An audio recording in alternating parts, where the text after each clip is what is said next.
Moon-Face by Jack London. John Claverhouse was a moon-faced man. You know the kind, cheekbones wide apart, chin and forehead melting into the cheeks to complete the perfect round, and the nose, broad and pudgy, equidistant from the circumference, flattened against the very center of the face like a dough ball upon the ceiling.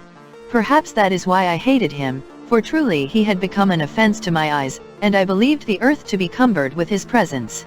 Perhaps my mother may have been superstitious of the moon and looked upon it over the wrong shoulder at the wrong time. But be that as it may, I hated John Claverhouse.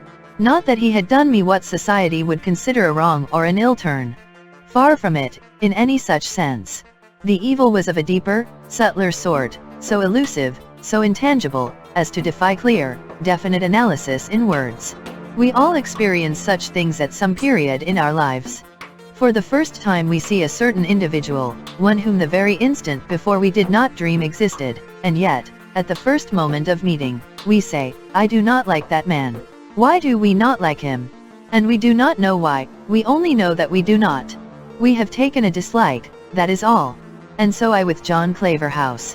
What right had such a man to be happy? Yet he was an optimist. He was always gleeful and laughing. All things were always all right, curse him. Ah, how it grated on my soul that he should be so happy.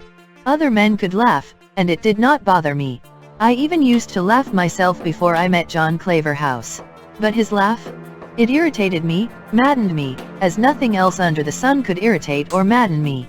It haunted me, gripped hold of me, and would not let me go. It was a huge, gargantuan laugh.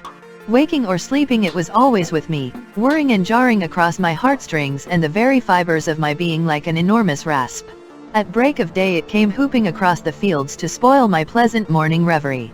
Under the aching noonday glare, when the green things drooped and the birds withdrew to the depths of the forest, and all nature drowsed, his great ha, ha, and ho, ho, rose up to the sky and challenged the sun.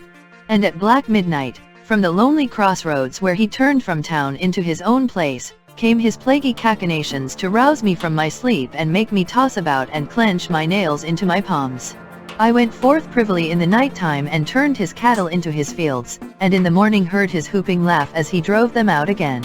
It is nothing, he said, the poor, dumb beasties are not to be blamed for straying into fatter pastures. He had a dog he called Mars, a big, splendid brute, part deerhound and part bloodhound, and resembling both. Mars was a great delight to him, and they were always together. But I bided my time, and one day, when opportunity was ripe, lured the animal away and settled for him with arsenic and beefsteak. It made positively no impression on John Claverhouse. His laugh was as hearty and frequent as ever, and his face as much like the full moon as it always had been. Then I set fire to his haystacks and his barn.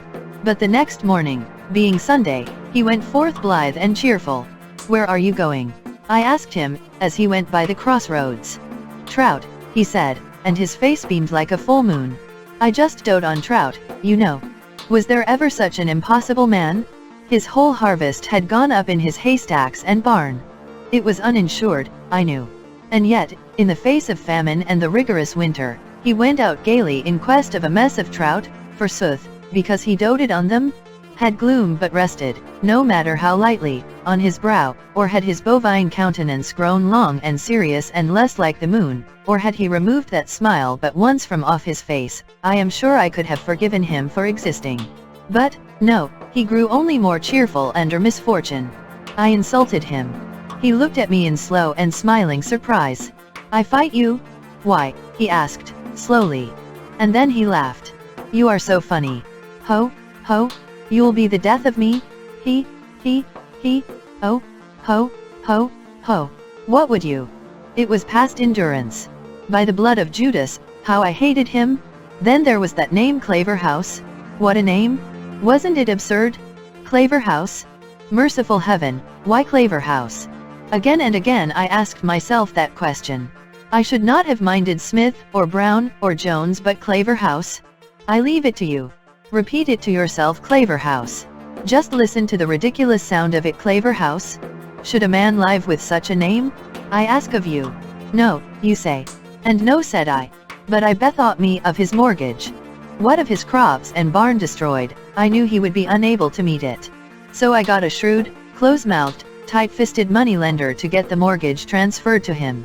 I did not appear, but through this agent I forced the foreclosure, and but few days, no more, believe me, than the law allowed, were given John Claverhouse to remove his goods and chattels from the premises. Then I strolled down to see how he took it, for he had lived there upward of 20 years. But he met me with his saucer eyes twinkling, and the light glowing and spreading in his face till it was as a full-risen moon. Ha, ha, ha, he laughed. The funniest tyke, that youngster of mine. Did you ever hear the like? Let me tell you. He was down playing by the edge of the river when a piece of the bank caved in and splashed him. Oh, Papa, he cried, a great big puddle flew up and hit me. He stopped and waited for me to join him in his infernal glee. I don't see any laugh in it, I said, shortly, and I know my face went sour. He regarded me with wonderment, and then came the damnable light, glowing and spreading, as I have described it, till his face shone soft and warm, like the summer moon, and then the laugh ha, ha. That's funny. You don't see it, eh? He, ho, ho, ho. He doesn't see it. Why, look here. You know, a puddle. But I turned on my heel and left him. That was the last. I could stand it no longer. The thing must end right there, I thought, curse him. The earth should be quit of him. And as I went over the hill, I could hear his monstrous laugh reverberating against the sky. Now, I pride myself on doing things neatly, and when I resolved to kill John Claverhouse I had it in mind to do so in such a fashion that I should not look back upon it and feel ashamed. I hate bungling, and I hate brutality. To me there is something repugnant in merely striking a man with one's naked fist. It is sickening. So, to shoot, or stab, or club John Claverhouse, oh that name, did not appeal to me. And not only was I impelled to do it neatly and artistically, but also in such manner that not the slightest possible suspicion could be directed against me. To this end I bent my intellect, and, after a week of profound and strenuous incubation, I hatched the scheme. Then I set to work. I bought a water spaniel bitch, 5 months old, and devoted my whole attention to her training. Had anyone spied upon me, they would have remarked that this training consisted entirely of one thing: retrieving. I taught the dog, which I called Bologna, to fetch sticks I threw into the water, and not only to fetch, but to fetch at once, without mouthing or playing with them. The point was that she was to stop for nothing, but to deliver the stick in all haste. I made a practice of running away and leaving her to chase me, with the stick in her mouth, till she caught me. She was a bright animal, and took to the game with such eagerness that I was soon content. After that, at the first casual opportunity, I presented Bologna to John Claverhouse. I knew what I was about, for I was aware of a little weakness of his, and of a little private and civic sinning of which he was regularly and inveterately guilty. No, he said, when I placed the end of the rope to which she was tied in his hand. No, you don't mean it. And his mouth opened wide, and he grinned all over his damnable moon face. I kind of thought, somehow, you didn't like me, he explained. Wasn't it funny for me to make such a mistake? And at the thought he held his sides with laughter. What is her name? He managed to ask between paroxysms. Bologna, I said. He tittered. What a funny name. I gritted my teeth, for his mirth put them on edge, and snapped out between them, she was the wife of Mars, you know. Then the light of the full moon began to suffuse his face, until he exploded with, well, I guess she's a widow now. Oh, ho, ho, he, ho, he whooped after me, and I turned and fled swiftly away over the hill. The week passed by, and on Saturday evening I said to him, you go away Monday, don't you? He nodded his head and grinned. Then you won't have another chance to get a mess of those trout you just dote on. But he did not notice the sneer. Oh, I don't know, he chuckled. I'm going up tomorrow to try pretty hard. Thus was assurance made doubly sure, and I went back to my house literally hugging myself with rapture. Early next morning I saw him go by with a dip net and gunny sack, and Bologna trotting at his heels. I knew where he was bound, and cut out by the back pasture and climbed through the underbrush to the top of the mountain. Keeping carefully out of sight, I followed the crest along for a couple of miles to a natural amphitheater in the hills, where the little river ramped down out of a gorge, and stopped for breath in a large and placid rock-bound pool. That was the spot. I sat down on the croup of the mountain, where I could see all that occurred, and lighted my pipe. Ere many minutes had passed, John Claverhouse came plodding up the bed of the stream. Bologna was ambling about him, and they were in high feather, her short, snappy barks mingling with his deeper chest notes. Arrived at the pool, he threw down the dip net and sack, and drew from his hip pocket what looked like a large, fat candle. But I knew it to be a stick of giant, for such was his method of catching trout. He dynamited them. He attached the fuse by wrapping the giant tightly in a piece of cotton. Then he ignited the fuse and tossed the explosive into the pool. Like a flash, Bologna was into the pool after it. I could have shrieked aloud for very joy.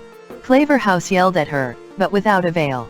He pelted her with clods and rocks, but she swam steadily on till she got the stick of giant in her mouth, when she whirled about and headed for shore. Then, for the first time, he realized his danger, and started to run. As foreseen and planned by me, she made the bank and took out after him. Oh, I tell you, it was great. As I have said, the pool lay in a sort of amphitheater. Above and below, the stream could be crossed on stepping stones. And around, up and down and across the stones, raced Claverhouse and Bologna. I could never have believed that such an ungainly man could run so fast. But run he did, Bologna hot-footed after him, and gaining. And then, just as she caught up, he in full stride, and she leaping with nose at his knee, there was a sudden flash, a burst of smoke, and terrific detonation, and where man and dog had been the instant before there was naught to be seen but a big hole in the ground. Death from accident while engaged in illegal fishing. That was the verdict of the coroner's jury, and that is why I pride myself on the neat and artistic way in which I finished off John Claverhouse. There was no bungling, no brutality, nothing to be ashamed of in the whole transaction, as I am sure you will agree. No more does his infernal laugh go echoing among the hills, and no more does his fat moon face rise up to vex me. My days are peaceful now, and my nights sleep deep.